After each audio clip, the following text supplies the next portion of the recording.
Hey guys, Tennessee.Frank here. I was digging my guns out of the gun safe to clean, which I generally do about once a month. I like to go through them, run a brush down the bore, and put a little oil on them, wipe them down. And got to thinking, what if I could only keep two? What would my choice be? I mean, how would I decide what I wanted to keep? So I thought, hey, perfect idea for a tabletop. We can pull them all out, look at them. I can talk about pros and cons, what I like about them, what I, would maybe disqualify them. So let's head on over to the tabletop and we'll take a look at them. So we'll see you in a second. It's Tennessee.Frank.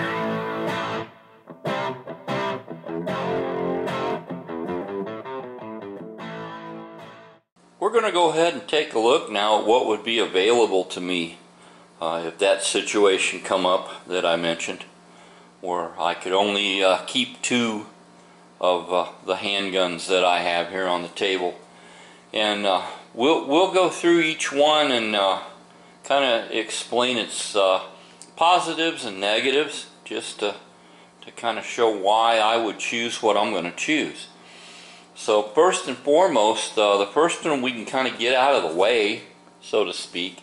And these have all been safety checked. They're all unloaded. So, safety Nazis, you don't need to like jump on the channel and yell at me about anything. But first one we're going to look at is going to be my APX.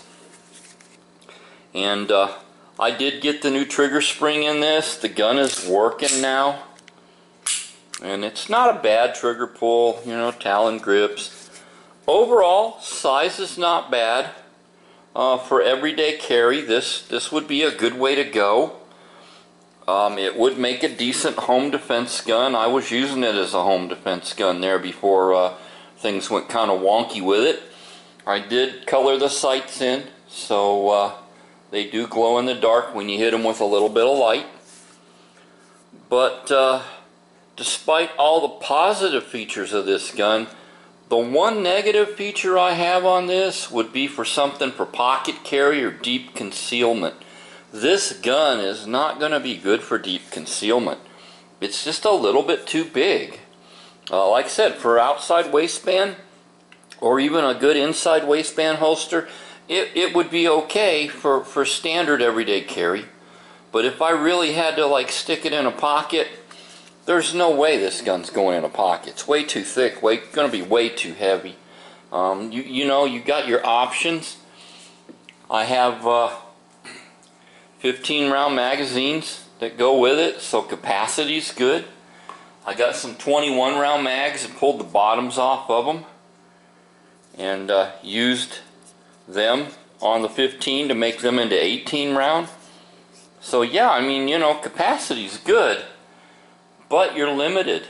You're limited on the ways you can carry this gun. And for that reason, that's why I don't think there's any one gun solutions. Even though I have done videos, one gun to rule them all. That's why this one would be off the table. There's really no one gun solution. I honestly think you're going to need two at the least. So let's go ahead. Let's start with the smallest guns that we have available. That's going to be the Bodyguard, the K-frame 2-inch, and this guy here, my Range Officer Compact. These are going to be the smallest guns available to me. So for an everyday carry, one of these is probably going to have to fit the bill. And out of these, this is going to be a little bit large for pocket carry. Again, it's going to be a similar size to the APX, a little thinner, so it's going to carry better.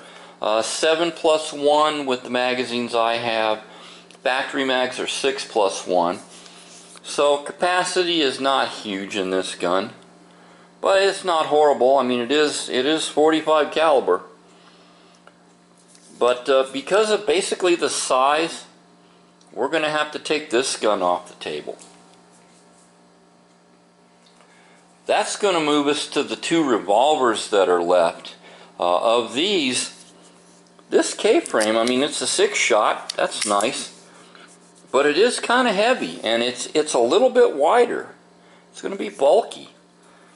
So, between these two, this gun's a lot lighter, a lot more narrow because it's the 5-shot. Kind of a J-frame, for lack of a better term. Even though technically this is not a J-frame. Similar size. So these two that are left, this is going to be my choice right there. So we have our small gun now that we're going to use, and it's going to be this little bodyguard. Any J-frame would really work. You could get a 442, a 642. The nice thing about these is you can get something like this DeSantis pocket holster. This gun slips right in there, slides right down in a pocket, and you hardly even know you got it half the time. I carry it around the house that way. Plus, you get you a good leather holster, and now you're ready for everyday carry duty. And again, it's lightweight. You don't notice it's even on your belt. So there's a lot of options that you can do to carry this gun. Next, we're going to look at the large guns. What would be a good choice for a larger outside waistband carry, home defense, woods gun to take with you camping, hunting, etc. A lot of people would say, well, the logical choice would be to go ahead and go with this large 38. 6-shot, 4-inch barrel. These things have been in service with law enforcement decades before they phased them out. They work really well. But the limitations I have with this for home defense is 6 shots, since the other two have more rounds available. No night sights. I like night sights on my gun. And no real way to put night sights on this gun easily. Sure, you could take it to a gunsmith, have them mill in some dovetails and do some work, but you're looking at a lot of money to get this thing set up. It's a good gun, don't get me wrong. 4-inch K-frames, beautiful. But it's not really going to be practical in the large gun role. Even though you would think it would be good because 38-38, ammo compatibility. But the issue with that is we've hardly gotten any 38 in lately. So if I had to rely on 38, I might not have much ammo on hand if I had to get factory stuff. So sometimes it's better to diversify and go with different calibers. So that's going to leave those two. We can go ahead now and we'll take a look at what I would say is kind of a Colt lightweight commander size gun. It's 4 1/4 inch, about 31 ounces, nice, light, easy to carry. I did color in the sights. You can get night sights for this. It'll be 8+1, same as the full size. This might not be a bad option. It could possibly work. It could be a good way to go. But the thing I would get into is for home defense, I honestly think the heavier gun's going to be better. It's going to give me better recoil control. In the long run, the steel frame's going to hold up better than the aluminum. Although alloys have progressed pretty good, and they are fairly decent now. Steel is still going to be a better choice. So we can go ahead and take a look at that one. And this is going to be the Springfield Loaded.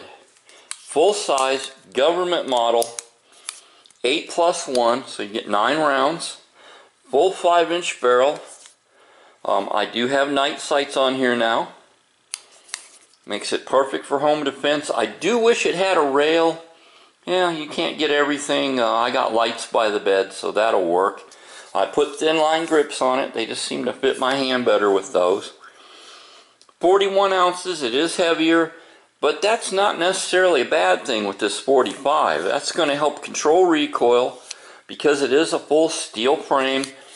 It's going to hold up really well. You put thousands and thousands of rounds through these. You're not going to have to worry about wear and tear on the frame. That steel is going to hold up real nice. So for my large gun, this is going to be my choice. So if push came to shove and I had to narrow it down to 2 guns, I'd go with my little Bodyguard 38, and I would go with my full-size steel frame 1911 loaded. Just because 45 is going to work great with plus P for woods. It's going to do a good job out and about. Home defense, it's going to be awesome. A lot of people are going to say, 8-1 though, where's your capacity? You want more capacity? There's another 16 rounds. There's some capacity. Okay, you want more capacity? Another 16 rounds. Still, even more capacity.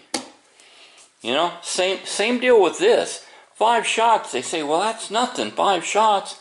Well, throw a couple of them in there. There's 10 more. You need more? There's another 10 more.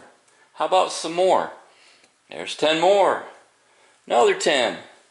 So, capacity really is not all that it's cracked up to be. Sure, it's nice to have capacity if you can.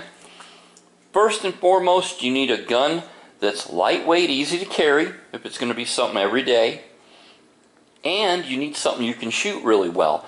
I shoot these 1911s really well. I shoot them better than I do the APXs or any of the other striker-fired semi-autos. So capacity, for me, takes a back seat, because you can always throw in extra mags, or you can always get extra speed loaders to reload these. These are not Bic lighters. They don't just, wear out and you throw them away. You can reload your firearms. You need to practice reloading your firearms. Even something like the APX 15+1, you need to practice reloading it. Just in case you do have a malfunction, you need to strip that magazine out of there, clear your malfunction, put another magazine in. You always should practice reloading drills, regardless of capacity. But capacity should not be your main concern with the firearm you choose.